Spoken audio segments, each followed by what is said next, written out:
This is something that has been bothering me for a while now. What happened to all the good Roblox games? Like, genuinely, where did they go? Because I remember a time when opening Roblox actually felt like something. You would log on and there was actually stuff worth looking at. It all felt different from each other. There were games that people clearly put real time into making. And now I open it and something just feels off. Something shifted at some point, and I've been trying to put my finger on what exactly happened. But anyways, so today we're just gonna be talking about that because I think it needs to be said. So let me set the scene real quick. I went to the charts page recently, which I don't know why it's called that. Like, why did Roblox change all this, bro? It was fine before. Nobody was sitting here thinking, you know what this platform really needs is to rebrand every single word and make a kids game sound more corporate. Like, what are we doing? It was perfectly fine before and understandable to anyone who used it. But now we've got experiences and connections, and it just feels like Roblox hired someone whose whole job was to make the entire platform sound like a LinkedIn post, and that person went to work immediately. Like, the platform is just filled with brainwave games on the front page. But sure, let's call them experiences to class it up a little bit. That's the priority apparently. But whatever, I guess that's a small thing. Let's move on. Anyways, I'm on the charts page. I'm scrolling, just looking for any game, and I'm not gonna lie to you, all I see is just straight slop.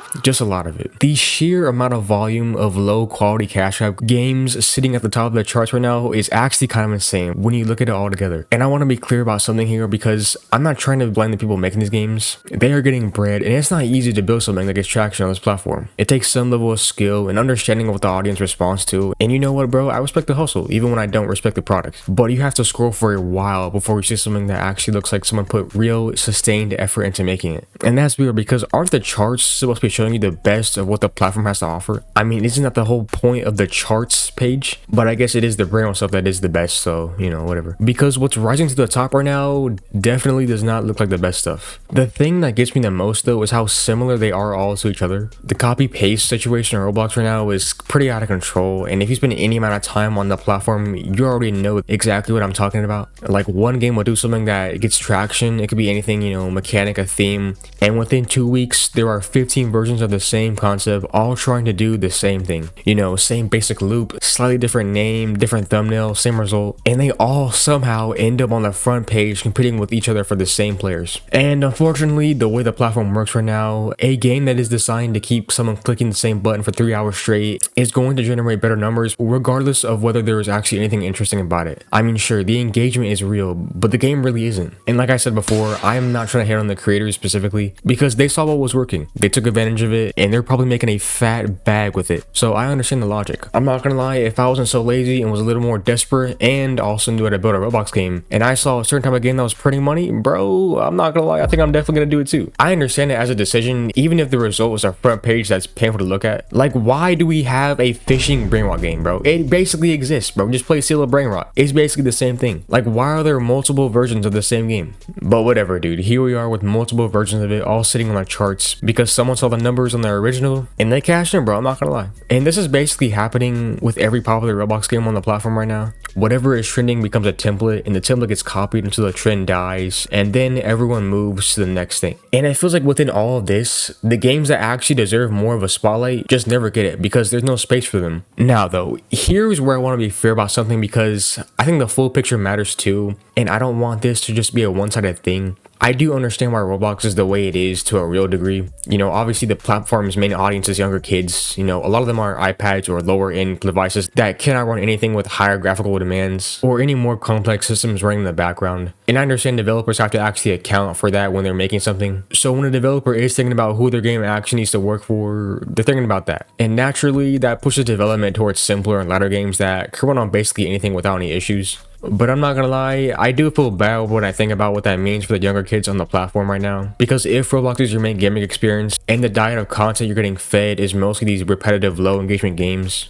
your brain is just kind of marinating in that all day. Like, look at the kind of content that gets produced around these games on YouTube, and look at the comments on those videos, and just the general energy of that corner on the internet. It is a lot to take in. And I don't want to be too harsh on kids either, because I was pretty young at that age too. I'm not going to sit here and pretending I was out here being mature and reasonable when I was younger, because, you know, I was not. But the environment that gets created around these games is something worth paying attention to. The thing is though, lower end devices and younger audiences don't automatically have to mean the games are low quality in terms of design and actual creativity. Those are way different things. things. You know, you can build a game that runs fine on an iPad and still put real thought into it, makes it fun, into what keeps someone coming back to the game to actually have fun. I guess what I'm trying to say is that the hardware limitation explains some of the visual simplicity, but it doesn't really explain why so many of the games feel like they were made as fast as possible just to get money rather than to actually give someone a good experience. And here's the thing about the developer side of this. If you're a developer on Roblox and you're trying to actually make money from your work, all the signs are pointing you in a very specific direction. And it's pretty hard to argue with them. I mean, it's simple. You look at what's working. You see that the games generating the most revenue are the ones with the simplest gameplay,